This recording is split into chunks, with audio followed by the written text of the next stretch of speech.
Well, it's day 106 of Things I Cut with my RoseCraft Blades Sweetwater Creek Senator.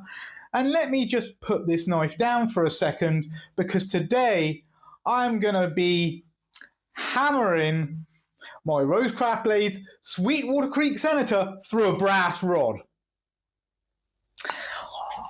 Honestly, if you believe that, you're a friggin' idiot. Because what I'm actually going to be doing is cutting through an old gift card. So straight into it, no problem, straight through the gift card. We're just going to keep going here.